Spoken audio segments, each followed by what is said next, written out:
Hello friends, welcome back to our channel Sahu science classes.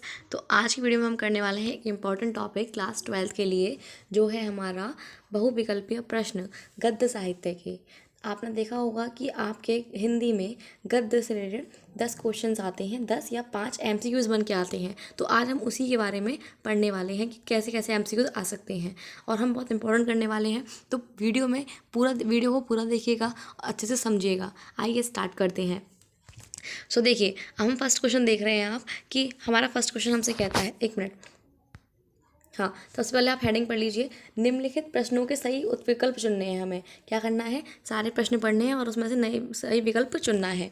तो देखते हैं, फर्स्ट क्वेश्चन है हमारा, भाषा योग वशिष्ठ के लेखक हैं। तो उसमें से क्या आ सकता है? अगर आपको आता है तो बताइएगा, नहीं आता तो यहाँ पे देखिए। तो इसका आंसर है राम प्रसाद निरंजनी। क्या आंसर है इसका? राम प्रसाद निरंजनी। ठीक है, अच्छे से कर लीजिएगा। अब हम आते हैं नेक्स्ट सेकंड पे।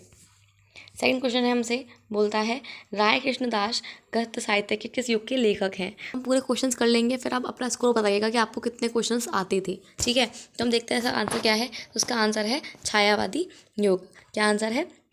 छायावादी युग। तो कौन सा टिक होगा? ये वाला, छायावादी युग। ठीक है, अब हम आते हैं थर्ड क्वेश्चन पे।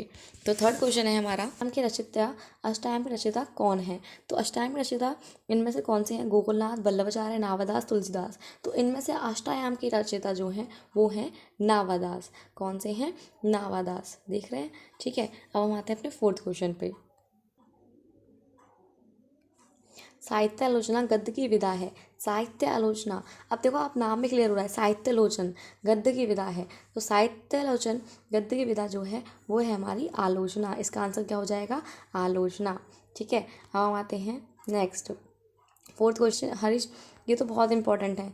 ये हरिश्चंद्र को भारतेंदु की पदवी से सुशोभित किया गया कौन से सन में? तो जो हरिश्चंद्र थे ना, वो गद्य साहित्य के बहुत ज़्यादा फेमस लेखक हैं। तो इनके बारे में जो भी क्वेश्चन आए अच्छे से पढ़ लीजिएगा, क्योंकि आते ही आता है। तो इसका जो इसमें जो पूछा गया है वो पूछा है कि जो भारतेंदु की पदवी दी थी उनको, इनको हम पूरा नाम है भारतेंदु हरिश्चंद्र। तो इनकी जो पदवी दी थी वो कौन सी सन में दी थी? तो इसका जो आंसर होगा वो है आपका 1880 में।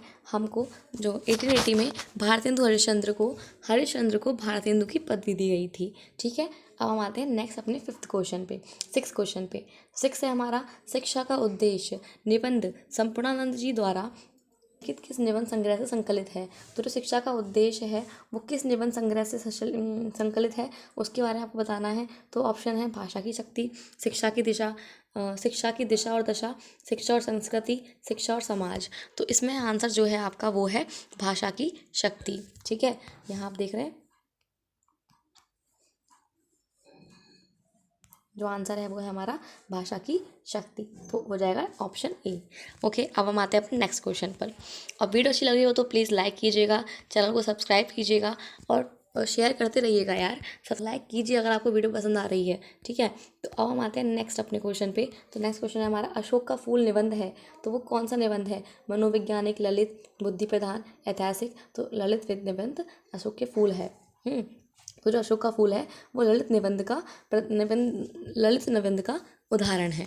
आते हैं नेक्स्ट क्वेश्चन पे। तो नेक्स्ट क्वेश्चन है हमारा, कन्यादान निबंध के लेखक हैं। तो कन्यादान निबंध के लेखक कौन से हैं? इनमें से मोहन राकेश, भारतेंदु हरिश्चंद्र, रामकृष्ण मैनीपुरी या सरदार पूरन सिंह। तो इसका आंसर है हमारा सरदार पूरन सिंह। ठीक है, तो इसका आंसर क्या है? सरदार पूरन सिंह। आते हैं नेक्स्ट क्वेश्चन पे। हाँ, तो राहुल साकारकर का वास्तविक नाम क्या है? केदारनाथ पांडे। तो उनका नाम क्या है? केदारनाथ पांडे। बहुत इंपॉर्टेंट है, अच्छे से टिक लगाइएगा। ठीक है, अच्छे से याद करिएगा। नेक्स्ट आते हैं 13 क्वेश्चन पर। 13 क्वेश्चन है हमारा रसक रंजन जो कृति है उसके लेखक हैं हमारे महावीर प्रसाद द्विवेदी। अच्छे से करिएगा क्वेश्चन। रसक रंजन कृति के जो लेखक हैं वो है महावीर प्रसाद द्विवेदी। नेक्स्ट क्वेश्चन पे आते हैं 14 क्वेश्चन है हमारा, समाजवाद के लेखक हैं।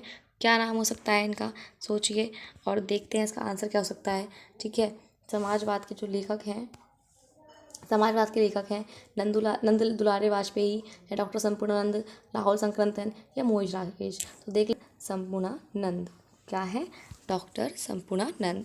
ओके, नेक्स्ट क्वेश्चन पे आते हैं, हरिशंकर परसाई की कृति है। तो हरिशंकर परसाई की कृति तट की खोज, आधे अधूरे, अंधेरे बंद कमरे या मेरे विचार। तो देखते हैं इसका आंसर क्या हो सकता है। तो इसका आंसर है हमारा तट की खोज।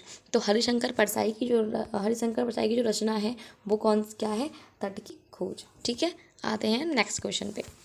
तो नेक्स्ट क्वेश्चन है हमारा, संयोगिता स्वयंवर कृति है। तो संयोगिता स्वयंवर कृति किसकी है वो हमें बतानी है।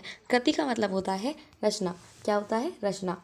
तो श्याम सुंदर दास, श्रीनिवास दास या पद्माश्री शर्मा या बालकृष्ण भट्ट। तो इसमें से आंसर देख लेते हैं हम, क्या है, श्रीनिवास दास की है। तो संयोगिता स्वयंवर कृति जो है, याद रखिएगा, जो संयोगिता स्वयंवर कृति है वो है हमारी श्रीनिवास दास की। ओके, आई होप आपको समझ में आया हो ये क्वेश्चन सारे और आप अच्छे से नोट कर रहे हो। ठीक है, आते हैं 17 क्वेश्चन पर। 17 क्वेश्चन है हमारा, बाल बोधनी के संपादक हैं। तो जो बाल बोधनी तो बहुत फेमस है और इसके जो संपादक हैं वो हमसे पूछा गया है। तो बाल बोधनी के संपादक हैं वो है हमारे भारतेंदु हरिश्चंद्र। बहुत इंपॉर्टेंट क्वेश्चन होगा, क्योंकि जहाँ जहाँ हरिश्चंद्र हैं वहाँ वहाँ बहुत इंपॉर्टेंट क्वेश्चन होता है। बाल बोधनी संपादक कौन है, भारतेंदु हरिश्चंद्र। ठीक है, और अगर वीडियो अच्छी लग रही हो तो प्लीज़ लाइक कीजिए, सब्सक्राइब कीजिए, अपने फ्रेंड के साथ शेयर कीजिए। ओके, आते हैं हम नेक्स्ट देती हूँ कि हमारे चैनल पर अगर आपके पास PCM है तो हमारे चैनल पर फिज़िक्स, केमिस्ट्री, मैथ्स तीनों की प्लेलिस्ट बन रही है और उसमें बहुत इंपॉर्टेंट क्वेश्चन है आपके लिए, बोर्ड के लिए। तो अच्छे से उन्हें देखिए और ज़्यादा से ज़्यादा उसमें क्या कहते हैं उससे पढ़िए, आपको बहुत फ़ायदा होगा। और हिंदी इंग्लिश की भी प्लेलिस्ट है तो अच्छे से आप कर सकते हैं। ठीक है, आते हैं अपने लास्ट क्वेश्चन पर। तो लास्ट क्वेश्चन है हमारा, नागरिक प्रचारणी सभा की स्थापना हुई। तो नागरिक प्रचारणी सभा है उसकी जो स्थापना है वो कब हुई थी। तो हमसे ये पूछा गया है, स्थापना कौन से युग में हुई थी। तो द्विवेदी युग में हुई थी, या भारतेंदु युग में हुई थी, या छायावाद युग में हुई थी, या प्रगतिवाद युग में हुई थी। तो देखते हैं इसका आंसर क्या है। तो इसका आंसर है हमारा द्विवेदी युग। तो द्विवेदी युग है इसका आंसर। मतलब नागरिक प्रचारणी सभा की जो स्थापना हुई थी वो हुई थी द्विवेदी युग में। पहले ही आंसर था, आराम से आप अच्छे से कर लेंगे। और ये हमारे सारे इम्पॉर्टेंट क्वेश्चंस थे जो हमने आज 18 क्वेश्चन किए हैं। और आगे हम नेक्स्ट वीडियो में पद्य के इम्पॉर्टेंट क्वेश्चंस को भी करेंगे। और अगर आपको कोई डाउट है या किसी भी सब्जेक्ट के बारे में कुछ पूछना है तो आप कमेंट कर सकते हैं, किसी भी वीडियो के नीचे आपको रिप्लाई अच्छे से मिलेगा। Okay, thank you so much.